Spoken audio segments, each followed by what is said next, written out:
Hey, what's up, fam? Antonio Starr here, Auto Broker Mastery, First Generation Motors. And today, I'm gonna show you everything you need to know before you blow all your tax money on that bad car. Let's go. All right, guys. So now I'm about to talk about the biggest sin that consumers commit when it comes to buying a car. And this leads to a lot of those negative reviews that I talked about in the last video that aren't 100% accurate, right? Oftentimes it's on the consumer. The bad experience that they speak of could have been avoided if they had followed the steps that I'm about to give you now. So you've gone through, you got your budget, you found a dealership, you found a vehicle that you like, but do you test the vehicle? A lot of people, listen, we sell a lot of cars. And I can count on two hands the number of times someone has shown up to do an actual inspection to really check out a car in the most thorough manner that a consumer can check out a car. Most people come, I've had people come and they just drive the car around the lot, right? They just drive the car around the lot, drive it 2 miles per hour and say, hey, that's it, I'm ready, let's go. I'm like, hey, you sure you don't want to take it on the road? Like, let's take it on the road. I want you to be completely comfortable with this vehicle. No, I'm fine, let's go. Or people will come and they test drive and it's like, hey, I'll sit there quietly. They turn the radio up. They just listen to the radio. You know, they may check a couple things and they turn around, they go back, let's do it. Let's do it. But what you have to do differently this year is you have to do more due diligence. You have to put in more effort of checking your vehicle. And I'm about to tell you how to do it. I'm about to show you how to save a lot of your time and money when looking for a car. First and foremost, you must do a vehicle report, a vehicle history report, a Carfax, or an AutoCheck. We use AutoCheck for our dealership. You want to get a comprehensive report on that vehicle.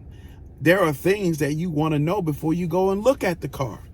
People will come out and buy a car and not even know that it's a salvage title because the person that they're buying it from is creatively hiding the fact and deceptively hiding the fact that it's a salvage vehicle, or that the vehicle has been in a big wreck, or the vehicle's been hit more than Joe Louis, as somebody once told me. The car's been in 5 accidents, or the car's had 10 owners. You don't know this stuff. You must do a vehicle history report. And a lot of people skip the vehicle history report or the Carfax or the AutoCheck because it's expensive. I understand, but expensive is relative. $25 may be expensive for people. $25 to some other people may not be expensive. I have a list of 10 cars. If I pay $25 for 10 cars, that's $250 that I've invested. I understand that. So now's the time where I'm going to tell you that we offer AutoCheck reports, vehicle comprehensive reports for only $7. So if you want to get a vehicle history report from us, an extensive comprehensive report, just let me know in the comments below or hit me in the inbox and say, hey, I need to get a report on this vehicle. Send us a VIN number, send us $7. We'll send you that report. Now, what I'm gonna do real quick is I'm about to cut to a video and I'm gonna show you guys really fast how we go through the comprehensive report, the AutoCheck report on a vehicle, and it tells us if we wanna go out and see that vehicle or not. Here we go. Okay, everyone. So now I'm going to give you an overview of the AutoCheck Comprehensive Vehicle Report. It will be the same thing for Carfax. I advise you to pay for your reports if the dealer doesn't offer it to you already. We offer reports with our vehicles. But if they don't, then you either want to do the AutoCheck or the Carfax. There are a lot of free ones out there, but they won't give you the same amount of information. Okay? And remember, if you are in need of a report, and you don't want to spend that $25, just drop a comment below, inbox us, reach out to us, and we'll hook you up for only $7. We'll get you a report for $7. So this is what you're looking for on the report. First and foremost, you want to verify that you have the right VIN number for the right vehicle. So again, we're working with this 2009 Chevy Malibu.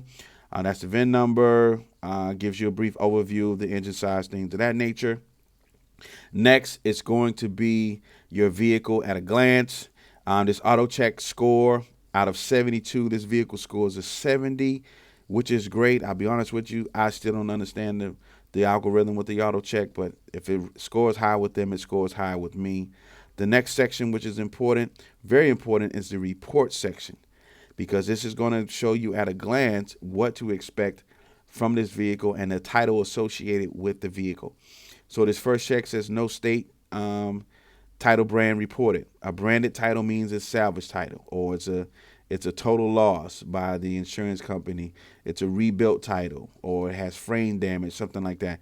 If this was anything other than a green check, then that raises your flag to check and see what the brand it is. You don't want to really buy a salvage vehicle as a regular consumer. Next is the accident report. This shows no accidents, no airbag deployed. If you come here and it looks and it says it had 8 accidents, you want to run from that vehicle. I don't care how sexy it is. I don't care how clean it looks. You want to run from that vehicle, okay? And sometimes it may say 2 accidents and no airbag deployed. You may want to investigate more, because it could have just been a slight fender bender. You know, someone backed into a curb or something. They backed into a pole and had a little slight damage. You don't want that to be a deal killer. So just read through these reports. Also with the odometer, if there are any problems, it'll tell you. If it's not a green check, that means they suspect there was a rollback on the odometer, because there are people out there that will take a vehicle with 250,000 miles on it and roll it back to 150,000 miles. So pay attention to this report. It's going to show you the number of owners. One owner vehicles are fantastic. I love one owner vehicles. This is one of them. It's going to show you if it was 2 owners, 3 owners, 4 owners. It'll tell you. As a rule of thumb, when we buy cars, we tend not to go higher than 4 owners, depending on how old the car is and how long each previous owner had the vehicle. But a 1 owner, that's a green flag for me. So that's in the plus category. So this vehicle comes from South Carolina. So now I'm scrolling through and it's giving me more information. Green checks are great. Green checks are great. There's no fire. This car was never in a fire, had no hail damage. Now, you must know that just because it shows a green check here doesn't mean that it went unchecked, because there are vehicles that could have been in accidents that didn't get reported to the insurance company. So again, this is not 100%, but it's giving you great insight and overview to add to your tools. Again, no accidents, no damage found on record. That's a great thing. No insurance losses, no titles, no lemon buybacks, loan lien records. That's fine, because most people, when they finance a car, that means they have a lien on the car. Don't let that scare you. It's going to give you the odometer report. If there's anything suspicious on the odometer, they will flag it there. The service and repair history check. Sometimes this is very extensive, depending on who owned the vehicle and you know how they treated the vehicle, and if they took it to the dealership and if the dealership did their job. A lot of times you can find some very extensive history and vehicle maintenance records here. In this section, the detailed vehicle history is telling you pretty much every time there was an update of the vehicle, every year is going to get re-registered and needs a new tag. It's going to show you the states and cities that the car was registered in and if it had any work done in it. Here you're looking for, especially if you're in emissions county, you want to make sure it has the current emissions on it. See when's the last time it had any emissions. If there were any accidents, it will tell you the severity of the accidents here, whether it was slight, moderate, or major damage. Tires and vehicle service, show you the service reports. It gives you all of that information. And what you're mainly looking for here is if the vehicle has been like in and out of auctions, if it's been sold a bunch of times over the course of a year, that's a red flag. If I have a vehicle that's been sold and bought 4 or 5 times in the last year, then it tells me that possibly there's an issue with the vehicle. But this is the AutoCheck report. It arms you with so much information. We have a lot of people that come buy cars from us that never check this information. They never check it. It's worth the investment. If you found a vehicle that you feel confident, that you feel really good about, it's worth the investment, especially if you buy it from us for $7 to figure and find out what's on record with this car. That is the AutoCheck report. It's the same as the Carfax. All right, let's get back to it. Okay, cool. So hypothetically, you go through, you find that vehicle, everything that I just showed you, it checks out, it looks good, cool. Now it goes on your short list of vehicles like, all right, I'm ready to go out and see this car. I've seen pictures of it. Make sure you see pictures of the vehicle online. I've seen pictures of the vehicle. It looks good in the pictures. the AutoCheck report checks out, says that it's been in good hands, especially if it's had maintenance. Now I can go out and see the vehicle. Now, when you go out to see the vehicle, you have to ask yourself 2 questions. Do I take a mechanic with me? Or, well, it's 1 question. Do I take a mechanic with me, or do I take the vehicle to a shop that have it checked out? It's really at your discretion. If you don't know a lot about cars, I advise you to take a mechanic out with you. Here's a sidebar though, because so many people, especially the women, especially the ladies, so ladies that are looking for a car, listen up. Your boyfriend, just because your boyfriend, I know you love him, he's a great guy, you know, he helps you with a lot of things. The wrong person, if you bring the wrong person to the lot, they can help you miss out on a really great car because they don't know what the hell they're doing. They don't know what the hell they are looking for, but they don't want you to know. So they come in and they're real macho about it. And they're telling you, oh, I don't like this one. What is this? I don't like this. They don't know anything about cars. So make sure you're not bringing someone out that's going to be just smart enough to make you miss out on a deal, just smart enough to mess the deal up for you.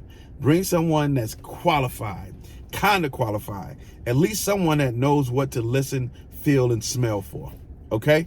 Bring them out. If you can bring a mechanic, that's great. Now, some dealerships are saying, you know, they're more lenient than others. Before I bring a mechanic out, I will call the dealership and say, hey, I found a Goodyear tire in Auto Center next to you. You know, they're not far from you. Is it okay if I come and test drive the vehicle and took it to the Goodyear place to have a used car inspection done? Most places would do a used car inspection for about 99 bucks. And then from that 99 bucks, they're going to check the oil. They're going to check for oil leaks. They're going to check your other fluids, your transmission fluid. They will drive the car. They will check the brakes. They will check the rotors. They will check the functionality of all the mechanical pieces in the car. They will do a pretty comprehensive inspection for 99 bucks. And they will give you the report. So if you don't know a mechanic, or if your boyfriend is just smart enough to hurt something and make you miss out on the deal, then you may want to go and spend that 100 bucks on the vehicle that you vetted to just make sure, like, I'm ready to pull the trigger. I just need this one little piece. And if they do that report and they say it's good, then that's $99 well invested. But if they say, hey, there are a lot of things underneath the bottom of this car that you probably wouldn't have normally seen, and it kind of scares us, then you know, hey, that was a great $99 that I spent to avoid buying myself a bad car. So if you do take a mechanic, or if you don't know a mechanic and you want to go out by yourself, then make sure you check the codes. Check the codes. I've only had, out of the last 20 cars that we sold, I can remember one person checking the codes of the vehicle. One person coming in and with a code reader. When I say checking the code, you're checking for engine codes. You're checking for engine codes. Sometimes you have engine codes with no check engine lights, or sometimes you have really bad, shady dealers that will clear the codes out. Matter of fact, I'm gonna cut to a video right now. I'm gonna show you how we check codes and what we check for, and we'll come back and talk about it. Wow. All right, guys. So I'm inside of the device and the software that I use. If you wanna get this device, if you like the way it functions, I'll drop a link down in the description so you can buy one. If you're a consumer, you're only going to use this maybe one time or a couple times that you're looking for a car this year, then you may want to find you something else. But the most important part is that you have something that does all of this information, that gives you all of this information. Okay, so now we're plugged in. Our reader is plugged into our OBD port. If you're not certain what the OBD port is, you can do a quick Google for that. Or if you're looking for a particular OBD port location of a vehicle that you're looking at, Google that as well. So I'm just going to assume you know where the OBD port is plugged in. On this device, the first thing we want to do is go to read codes, right? We go to read codes. And on my device, it has check engine light, common dash lights, all system modules. Now, just for the sake of this video and not having it too long, I'm going to go and check engine light, which is what most basic code readers would do. So we go in and we click on check engine light. Now this is running its thing. It's looking for any check engine light, anything that will flip the code, any pending codes that will be on the vehicle that may not trigger the check engine light, because just because the check engine light is not on does not mean that the vehicle is good and that it will pass emissions or that it's functioning properly. But here on this vehicle, and again, I'm in this 2009 Chevy Malibu, I have 0 trouble codes, I have 0 pending codes, I have no permanent codes. This is great. This is awesome. It looks good. Most of your basic readers will tell you this information. That's cool. But what you also want to know, whether you live in a town or a county or a state that requires emissions or smog checks, I still want to know, what's the status of the smog check? Is this vehicle ready to pass emissions? Whether I need emissions or not, I want to make sure that it's functioning properly. Because if the emission system is not functioning properly, then I'm not going to get the best gas efficiency, the fuel efficiency out of this vehicle, and it may lead to other problems. It may lead to other problems. So I'm going to smog check on this device, on this blue driver, and I'm hitting scan. And now this vehicle is checking all of my emission components, making sure that everything is functioning properly. As you see, all of these green checks, and at the top it says smog readiness check passed. That lets me know that the vehicle is running properly from an emission standpoint. That is great. No codes, ready for emissions. Now let me go back to this. If you go here and you check the emissions, and on your device it doesn't have all these green checks, or if it says the catalyst is not ready, the evap system is not ready, the oxygen sensor is not ready, the oxygen sensor heater is not ready, right? The misfires are not ready. You don't have all these green checks. That means that either that vehicle had a dead battery and they just jumped it off, or the codes were reset in this vehicle, whether purposely or not on purpose. Either way, this is a red flag for you. If your vehicle doesn't show all of these checks or doesn't show that the emission systems is ready, you want to be aware of that and you want to deal with that accordingly. Again, if it's cold and the vehicle died, the battery died, then all of these will be reset.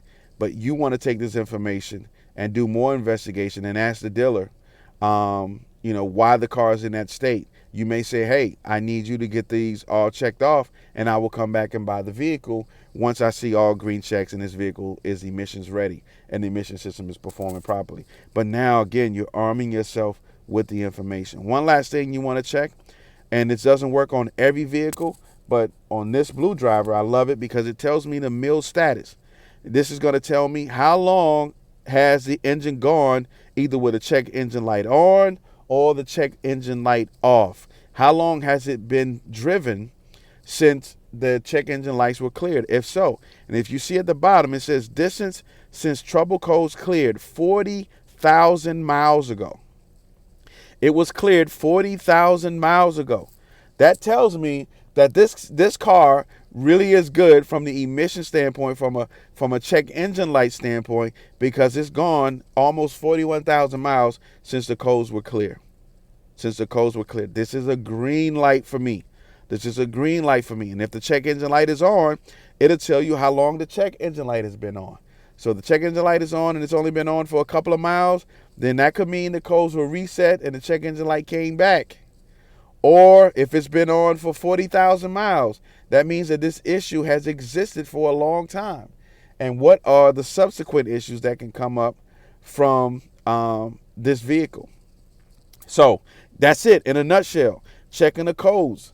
Whatever device you decide to use, make sure that you're able to check the codes of the vehicle and check them extensively. If you come in and do yours, click all systems here. Check everything, because you do all system modules. It's going to check ABS. It's going to check transmission. It's going to check, speed sensors. It's going to check all of those, the sensors that are in the car that won't affect it passing emissions. But you want a full picture of this vehicle. And that's it, ladies and gentlemen. That's it. Make sure you check the codes. Okay, so this is the device that I was using. The blue driver. Check for the codes. A lot of times you won't have the check engine light on the car, fam. But you still want to make sure that the car is functioning properly. And if you don't know what codes are on that car, you're going to hurt yourself. And you're going in blind, and you're destined to have some issues that come up later. Okay? And then on top of that, you want to do your visual inspection. Make sure you walk around the car. Walk around the car. Check, make sure there's no big dents in it. Make sure all the doors open and close. Make sure all the doors unlock and lock. Check the trunk. Make sure there's a spare in the trunk. Just make sure everything that's supposed to be on the car is on the car. I may do another video later on the visual inspection of the car, but make sure what you saw in the pictures is really what's there, and then it feels good, right? The car feels good to you. And then the test drive. You got to test drive the car to make sure it feels good to you. Matter of fact, we're going to cut to one more video of me doing a test drive and giving you the overview of what you should be looking for in a test drive. Ready? Bye. Okay, so cool. So now we're on the test drive, right? When you're test driving the car, it's critical that you want to listen for things, you want to feel for things, right? And you want to smell for things. Listen, feel, and smell. Listen, feel, and smell. First, you're listening for anything that sounds abnormal, right? Anything that sounds abnormal. If when you rev the engine, you hear ticking noise coming from under the hood, or you hear noise coming from underneath the car, you know, rattling, or you feel the car shaking, right? As you're driving it, right? Listen for those feels. Everything has an explanation, but you're listening for those, and you can hear it. So that means you got to turn this radio off. So you can come in, you can check the radio, make sure the radio has volume, make sure it sounds good, the speakers are not blown or anything like that. But after that, you want to shut that radio off immediately, because now you're just listening for things coming from the front of the car, from underneath the car, from behind the car. A lot of old cars have issues with wheel bearings. And the wheel bearing sounds like a roaring noise, like it needs a wheel bearing replaced. That's not a deal killer. That is not a deal killer, but you want to be aware of the issues that may be on this car. And the car will tell you audibly if you're listening. The other thing is you're feeling for a rough ride in the car. You're feeling for any kind of abnormal vibrations in the car. You're feeling as you apply gas. Is the car shaking, right? When you put it into gear, does the car jerk? That could be an indicator of motor mounts or transmission mounts, which those go bad. Because if you're buying cars with your income tax, you're probably buying a relatively old car. So these are some of the things that come with it. I'm not saying that those are deal killers. I'm saying you want to be aware of that, because you can put that in your negotiations that we'll talk about later, right? So we're listening for any abnormal noises. I don't hear any abnormal noises in this car. You may hear a little bit more air, coming in the car than you may be accustomed to if you have a newer car. But again, you have to remember that these cars have age on them. As long as it's not leaking anything inside the car, you're fine. There are no crazy feels in this car. You also want to check for alignment, right? So when you get in a place where it's safe, be able to take your hands off the wheel for a couple of seconds to make sure the car isn't pulling hard in one direction or the other. Get to a spot where you can really give it some brake, like here. Really give it some brake to make sure there's no vibration in that steering wheel, like, some abnormal vibration in the steering wheel, because that could be an indicator of, bad rotors, bad brakes, things of that nature. Plus, you want to make sure that the car stops and it responds appropriately. And lastly, you're smelling. You're just smelling. As you're driving the car, do you smell any oil? Does it smell like anything is burning? Because if you have your heater on or your AC on, depending on what time of year it is, that smell should come in through the vents. So you want to smell for that. And it may be the smallest hint, but if you smell anything that smells unusual, burning oil or very sweet smell, that could be coolant that's leaking. It could be a coolant leak. So you're smelling for that. Make sure that you're paying attention on your test drives. Don't be distracted by the salesperson that may be in the car with you. Now is not a good time. Test driving is almost like taking your blood pressure. My wife is a nurse, and when she takes her blood pressure and she makes us do the same, she's not talking. The nurse tries to talk to you. Some of the nurses will try to talk to you when you're doing your blood pressure, but you stay totally silent because you don't want an abnormal reading. The same goes with test driving a car. You want quiet in there. You want quiet in there. Now, after you run your checks and you go through your listen, feel, and smell test, and you feel like, hey, this car feels really good to me, okay, we can have some conversation. We can do small talk. We can talk about the other features like Bluetooth and, you know, satellite radio and all of that stuff. But you got to do your listen, feel, and smell test first and foremost, and you need to be able to do it in silence so you can listen, feel, and smell. All right? That's the test drive in a nutshell. Get a good feel of your car. Don't get too excited about how sexy the car may look. Don't get too excited about the price of the car. Don't get too excited about, you know, your social status and how it's going to change when you pull up in your brand new used whip, right? Don't get too excited to where you miss the key things. Stay focused. Stay focused, fam. So that's checking the vehicle, ladies and gentlemen. I know this was a longer video, but it's very important that you check your vehicles and you know what you're buying and you feel comfortable with that car completely, because this is your hard-earned money, family. This is your hard-earned money. And you need to make sure that you're spending the money on the absolute best car that you can get. Now, click the link in the description. And we're going to keep going. I got 2 more points that I want to make with y'all. This is time well invested because we want to make sure you get the best of the best. Let's go. Yo, did you like that? Did you like that content? Was it valuable? If it was valuable for you, I need you to do 3 things. 1, I need you to like the video right now. I need you to subscribe to this page right now. And I need you to hit that notification bell so you can be alerted every time we drop new content at Auto Broker Mastery. Also, I need you to hit the link in the description. It's going to take you to our Auto Broker Mastery website, where we're going to give you a 5-day, no obligation, free training, real training that's going to show you how to launch your auto broker business. Come back tomorrow for more content. Antonio, stop.